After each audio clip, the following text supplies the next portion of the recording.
Hey all, Andy here, helping you build a career you love. Special live office hours on a Friday, because the last couple of weeks my schedule's been a bit of a hot mess, but I wanted to show up for you today, so here I am. And I think I got a nice little package, if my dogs would stop barking, on a job search case study that's actually my personal case study from 19 years ago, or 20 years ago almost, when I actually went back to get my last corporate job. I'm going to give you the 10 steps that I went through, exactly what I did, how it all still applies to you, what might be a little different these days, but it's all pretty much the same. So buckle up, get in the chat, say hi. I always love to see you.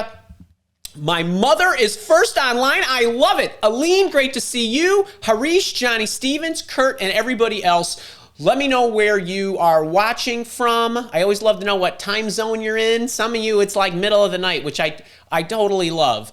And if you have any questions, put some question marks in front of your questions, because we are going to go to a Q&A after I do the teaching package. If you're in any of my programs, like my job search coaching program, use your bootcamper hashtag, or if you're a leader, or in your my resume program or interview program or anything, I always love to know what assets you have. All right, today, 10 steps on how I found my job. It's probably more than 10, but I've kind of packaged it up into a teaching outline for you. And just so we dive in, and you're welcome to ask me any questions in the Q&A if I kind of skim over some things. I siphon this down to what I think is important for you to know. So let me paint a picture for you. For those of you that don't know what I did before I became an executive recruiter. I was an information technology and management consultant for about 17 or 18 years almost. I had worked at Anderson Consulting, which is now Accenture. I was there 10 years, and then I spent about 5 years at another organization. And after I left that company, the second company, I ended up taking an entire year off. I won't go into all the details, but I quit my job without lining up another job, and I was very determined to take some time off in 2003. And so I actually took the entire year off. So I was re-entering the workforce, and I didn't have a job, and I had earned a mid six-figure, if not higher, level of compensation at that time, and now I was earning zero, and I was going into organizations. So you can imagine that it was a bit difficult to just kind of walk in and get paid a ton of money, especially if you were kind of coming in off the street. So what I did was, the first step that I took, which was actually a mistake. So the first thing you're going to get is the step I took that was the biggest mistake I ever made. And I called the senior vice president of human resources of my previous company, and I asked him, I said, hey, Dan, checking in. We were buddies. We'd worked together for 5 years, and we'd known each other for a while. And I said, can you give me some of the names of the executive recruiters that we work with? And because I want to reach out to them. So silly me, I thought that I could reach out to executive recruiters and that they would actually want to speak with me because, well, I'm me and I'm so awesome that why wouldn't they want to talk to me? And don't they need people like me to fulfill their positions for the companies that they are recruiting for? And so he gave me a name of one of the guys who had recruited for us. I reached out to the guy, and wouldn't you know it, the guy didn't get back to me. So so step number one, which is a total waste of time, if you are anybody, I don't care who you are, contacting third-party recruiters, executive recruiters, and expecting them to help you find a job is not what they do. So bad use of my time was I called the guy, left him a message. Email was obviously available, but it wasn't as popular as it is now, and it wasn't as prevalent as it is now. So I called him, I waited, I called him again a week later. I'm wondering what the hell. I called my friend Dan back. I said, Luke isn't getting back to me. What gives? He says, all right, let me come. I'm like, can't you just say you'll fire him or whatever if he doesn't call me back? Guy ends up calling me. He's kind of a pissant on the phone. I end up going to meet him, and it was a total waste of time. So that was lesson number one. Don't waste your time. Really, it's if an executive recruiter contacts you proactively, 100% of the time I would get back to them. And I've put videos out there. And as a matter of fact, this past week, if you're here with me live toward the end of September when we're doing this live, I just put a podcast out about everything you'd want to know about working with executive recruiters. So maybe you want to check that out. It's on Apple. It's on all the platforms. But this was a waste of time. So I got my resume in order, and being that I was a very senior person, I'd run large practices, I'd sold consulting services, I've managed the delivery, I did just about every function in the company. I decided I would put wouldn't you know it, a target company list together of 50. I just said, you know what, I'm going to put 50 companies down. All these consulting firms that are similar to the one that I was working at that time. This company was, a small to medium-sized business. It was probably about 400 people when I left, 450 maybe. Well, we'd let some people go because the market had melted down over the course of the few years between 2001 with the tech bubble and so on. But the next thing that I did was I put a company list together. This is really important. I didn't really care if they had any open positions. I just said, well, who are those companies? Let me have something where I can actually operate the search. And I'm not going to go based on what's available.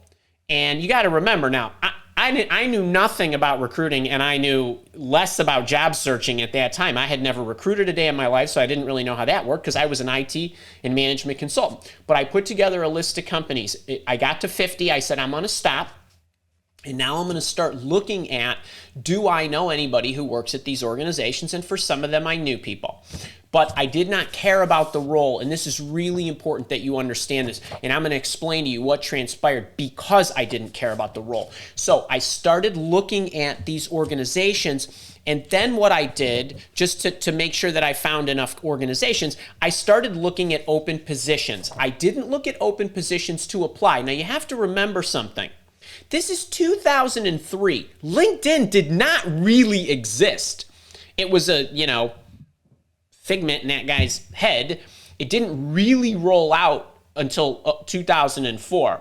And so I'm looking for a job, and all I have at my disposal are like websites. I don't know if the monsters were available back then. Maybe they were career builders, or you could look on a company's website, which is what I did. And I looked on those, I located the positions, but I didn't apply to any. And even though I found some that I thought I was a perfect match for, but I didn't apply. I just used them to grow my list of companies.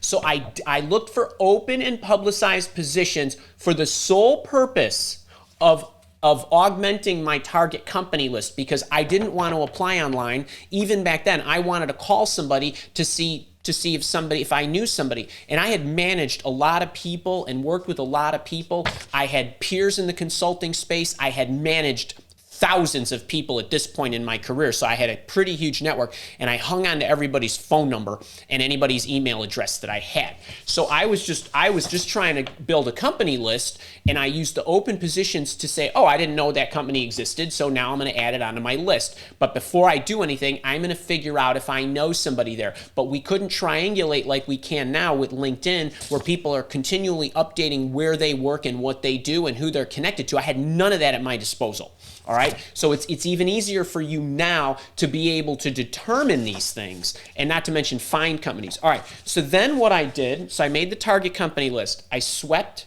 the online systems, and then I put together some additional companies on the list because of the open positions. And then what I did was I looked through my phone book. So we had cell phones back then, of course. I kept, I had Microsoft Outlook, so I had people's names in my contact list, and I just printed out my Microsoft contacts, and I actually looked to see where were people, if I kept that information, whose phone number did I have, where were my best relationships. I started with the most senior people, and then I worked my way down kind of the totem pole, so to speak.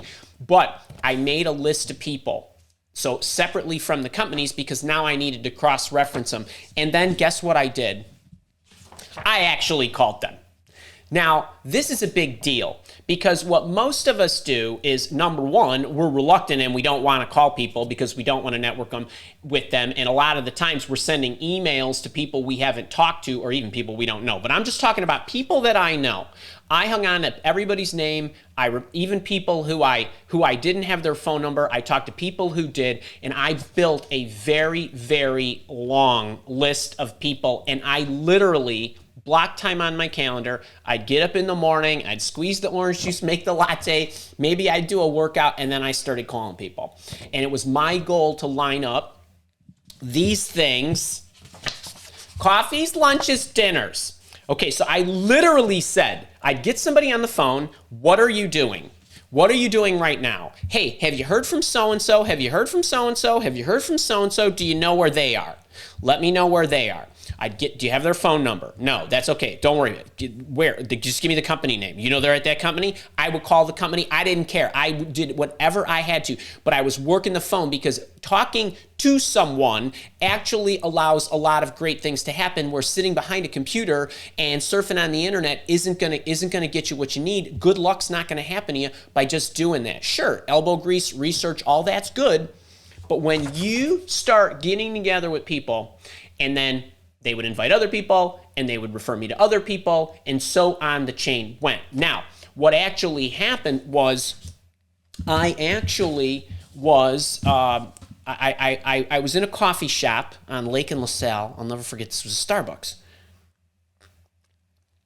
I went to go meet with somebody who was one of my direct staff reports. He worked with me a number of years. I said, let's get together, a coffee. Maybe we could roll out the lunch. I'm coming from such and such. Why don't you duck out of work? Come across the street. I'll meet you there. I'm sitting, now I had lined up all these coffees, lunches, dinners. I'm sitting in the coffee shop with him, and in walks two other women who used to be on my team that I managed their roles. And they walked in, and I said to Katie and Jana, that's who it was, I said, hey, how you guys doing? How do you like that company that I served as a reference for you both?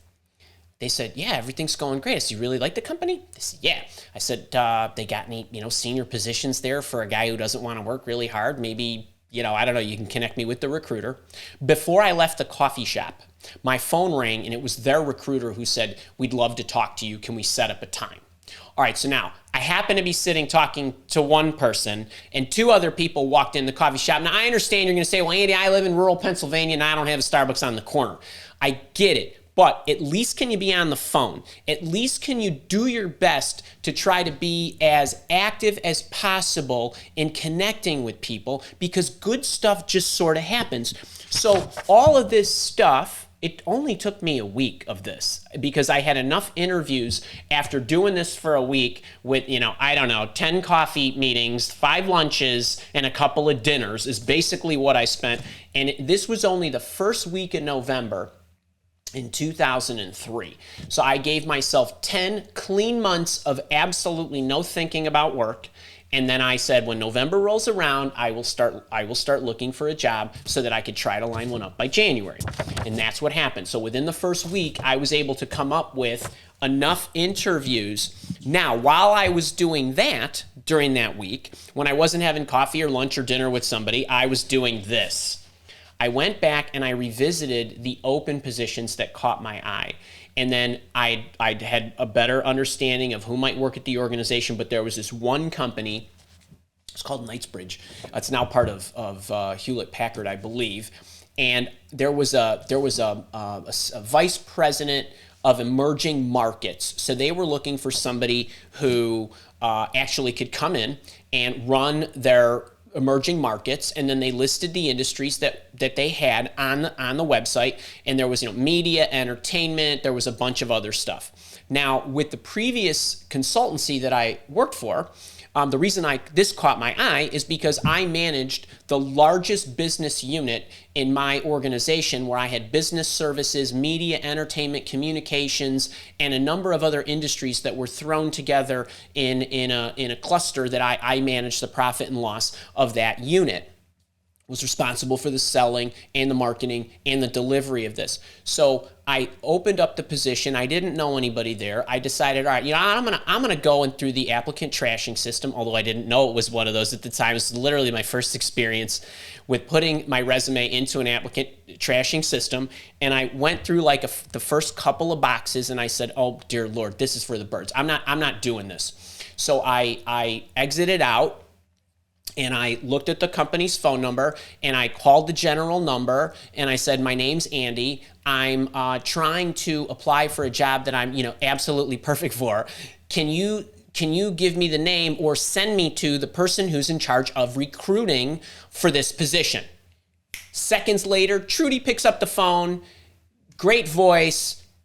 It's Trudy in recruiting. Hey, Trudy, my name's Andy. The reason I'm calling you is I was looking at this position on your website. There's a problem with putting it into the applicant tracking system. I'm wondering if I could just send it to you. And by the way, while I have you on the phone, could we talk for a few minutes? Right, so I was ready for any possibility. The voicemail, the general mailbox, the shoot me an email with your whatever, and it didn't make any difference. I had no idea who Trudy was. There was nobody on LinkedIn named Trudy that worked at Knightsbridge. So she said, well, Andy, this is great. Why don't you tell me a little bit about you and why you think you're such a great match? So then I went into, I did this exact job at this company and it was an X millions of dollars of P&L and this and that. She says, tell you what, can you meet me for coffee in the morning? First thing. Sure. Zip down I went, right? So now I've got a couple of interview processes going and I'm maybe 10 days into my search. And so I go to meet her, then we go to meet some other people. Okay, so now I've got a few things running. There's the Fathom Solutions role, which was Katie and Jana who got me connected with their recruiter. There was the Knightsbridge role, and then there was another consultancy that I ultimately ended up getting a job. So I go through the interviewing process, and the book that I think, this wasn't written yet, but that is a great indication of exactly what I did, is this book, Never Eat Alone. I don't know if you've ever heard of it. It is a wonderful book. It was written in 2005 by Keith Ferrazzi. It's really fun, and it's about networking. It's a great networking book. It might be my favorite networking book on the market. So then I go into the interviewing processes, and the book that I didn't have at that time, because I didn't write it yet, is Interview Intervention, which we give away for $7 if you want to get this. So I go through the interviews, and I didn't care what the roles were. And so the ultimate role that I ended up taking as I went through, so I went through my interviews, I tried to space them and sequence them so that I could do them all at once. I know that was a bit of a luxury, but I was also managing the timing with them. But the other thing that enabled me to do this was the job that I ultimately took. It was the lowest title. It was a director title. The other two were vice president titles that were running units. This was for a sales position. I was just interviewing for a sales position where I knew a number of the people that I used to work with at my previous organization. I liked the management team. I liked the fact that I had a lot of friendly faces there. And I ended up taking the lowest title, and it wasn't the lowest offer, but it was kind of a mid offer. But that's a bit of a misnomer too, because a lot of what I was going to earn was going to be based on commissions and other bonuses and other things. So, the salary, while healthy, was only a fraction of what I was ultimately going to take home. So here's what happened. I didn't care about the role. All I cared about was getting in a company. And I had faith in myself that I would figure it out and we would assemble what that role ultimately looked like. But what ended up happening was I ultimately was able to sequence it or time it so that I was getting all the offers within a similar time frame, and I kept communicating to the other organizations, hey, I'm about to go for my final interview with. Hey, I just received an offer. So when I talk to you about making sure that you're communicating along the way, this became a vital piece because, now you got to remember, I earned zero, right? I've been out of work for 10 months. So you would think, you don't have any leverage. No, my leverage was my ability. I knew I was going to kick it in the butt, whatever it was that I decided to take. But I liked the guys who were running this company. It was about 120 people. And the one thing that I noticed, and the reason that I took this job, aside from the friendly faces and the other things that were around, but I didn't know any of the management team. The one thing that I felt was that they were the ones who were the least mature, and I don't mean that in a bad way, because that presented the greatest opportunity for me to create the role that I ultimately wanted in the biggest way that I thought I can help them. So what did we do? We set up a compensation structure. We set all this stuff up as if I was going to be a salesperson. Now, while I'm going through this, I sent them all thank you emails.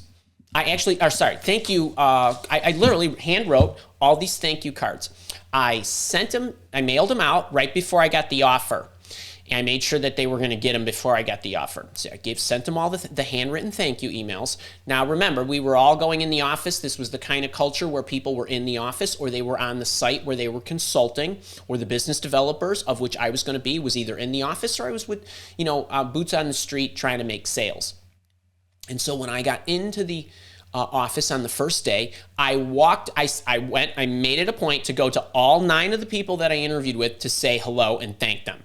I went into every person's office, and every single one, 100% of them, had my card on their desk, and every single one of them said something along the same lines. And I said, "Hey, that's so great that you have my handwritten card." They said, "Oh yeah, I never got one of those before." Right? No one ever sends those. Right. So the little touches, and I know we live in a different time now, and people are remote and all that stuff, but these are little things that there's still opportunities to do some act of kindness that connects you with them. All right. So now I get in there. So I had no interest in being a salesperson. I had interest in helping them with their whole marketing and sales engine. They didn't have a marketing person. The sellers didn't really know what they were doing all that much. I didn't care about that because I saw possibility. So I went into the chief operating officer, his office, and my boss, who was the senior vice president of sales, my direct boss. And I said to the two of them, okay, this is great. I'm here now. And this whole sales pitch that you use, that you try to convince large-scale Fortune 100, 500, Fortune 2000 companies that we're good problem solvers and that's why they should hire us, that's not going to work. So I have an idea. I want you to hear me out. So I said to him, I'll tell you what, right now you pay me on like 4% commission for everything I sell. You pay me a hefty salary. You got other things that I negotiated into my package, and I have an idea. I'll tell you what, you give me a week, 1 week, the first 5 days. I don't do anything related to sales, and because I think that I could have a more macro effect on what we do that changes our ability to actually make sales. And the COO said, well, you mean like email marketing? We tried that. It's like, 1%. I was like, no, forget that. Let me actually show you how to market, and I'm going to put together a few things that I feel we could sell. And we have leads that we go to market with, solution packages that we go. And I don't know what those are, but I need access to this person and this person and this person. And if I could have an hour or two of their time and they could do a little homework for me, I can come to you with a plan of how I would approach this first year. They said, go ahead and do it. So I created basically 3 different consulting solution offerings, and then ultimately convinced them. I said, forget the contract I signed. Let's put a new one together. I'll tell you what, I'll cut my commission rate in half if you give me every dollar we sell of all 3 of these solutions that any salesperson sells. They thought this was a good deal, and I'm already ringing in the cash register. So ultimately, that's what happened. We left my salary the same. We changed my entire job description and the approach. So basically what I was in charge of was solution development, product development, and marketing. And so I ultimately showed them how to put consulting solutions together. And then I said, and if you give me a couple of dollars, I could get somebody to research, the 100 banks and 100 the financial services banks and insurance companies. Let's go to 200. I have marketing campaigns. Within the first month, all this stuff was ready to go, and we had 80 callbacks of 200 outreaches because of the techniques that I used from a marketing standpoint. If you're interested in that, I'm happy to talk about that in the Q&A. But the point is, from a job searching standpoint, I didn't care so much about the role I was getting into. And I realized not everybody has this luxury and not every organization is as malleable as this one was. But the point is, I was more concerned with getting in the organization where I could make the biggest impact and then sell them on my ideas. I didn't want it, I thought about doing this in the recruitment process, but I needed to expedite this because I ultimately wanted to work there no matter what my position was. And I had some timing issues with the other organizations. They wanted responses too. So anyway, I changed my role during the first week, and you would be very surprised at how many organizations are willing to do this. Now, for those of you in the boot camp, in my job search coaching program, my job search boot campers, there is a video and a technique and tools and a matrix and other things that are in there that help you shape this. What I did after I started is what I teach you in my premium program, how to do when you're negotiating your new role and how to show value to the employer. But it's the same kind of thing that I did there. And then if you want to know how all this turned out, because I was damn committed to getting all this done in under 30 minutes, is I ended up working there. I ended up working there for 11 months only because the organization, unbeknownst to me, was about to sell itself to a large company, to a large organization. And the owners were going to make a lot of money. And I had a hefty salary. There was a lot of money that they were going to owe me in the future. So they gave me a couple of options to change my position that were more palatable for them from an economic and a sales standpoint. And I told you the whole story in number 10, how to change your life when you hate your options. So I got down to the end, and the way this story ends, I go through this with you of they gave me some options of different roles, even though I was very successful in the job, but I didn't like the options they gave me, so I created a new one, which was to open up Mile Walk, my executive search firm. So I ended up opening up Mile Walk. I had never recruited a day in my life, but I turned it around and I said to the CEO, I'm going to open up a recruitment firm. That's what I decided to do. I'd like you to be my first client. And that's ultimately how Mile Walk was born. And that's ultimately what led us here. While I was a recruiter for another 15, 18 years, the Mile Walk Academy was born in 2015 because that was overlapping with my executive recruiting work. And that's what brought us together today. So I hope you enjoyed that story. So I want you to think about, okay, bad use of your time, executive recruiters. Target company list will help you navigate the search. It's more important than the role. It supersedes the role. You join a company, you don't join a job. And you would be surprised at how great, organizations that are really great, what they will do to elevate the people that work there.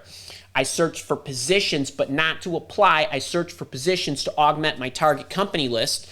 I did revisit that and got an offer from one of them, but I also broke the rules because I didn't want to put my resume in an applicant tracking system. And by the way, there are no rules when you're job searching. All right, I made my people list from my phone book, but I didn't start just calling anybody. I started calling people that I knew that were associated with the companies that I wanted to get into. And then what I did, called everybody, coffees, lunches, dinners. I don't care if you have Zoom coffee. Do something where you're talking to people. I revisited the open positions to see if there was any I could circle back to get introduced from or to. Had the interviews, got the offers, didn't care about my role, got in and changed the landscape, and then ultimately 10, 11 months later, sort of forced out, started Mile Walk. The rest is history. I hope you enjoyed it. 28 minutes. I'm living right today. I am living right. So I hope you enjoyed that. If you got value out of that and you can apply that to your own life, click the thumbs up button. Please make sure to share this. A lot of people need job searching help. Make sure you subscribe to the channel. And if you're not following me on TikTok, my new favorite platform, let's get connected there too. Okay. And if you're here with me live, we're going to the Q&A. If you're watching this on the recording, I'll see you next week.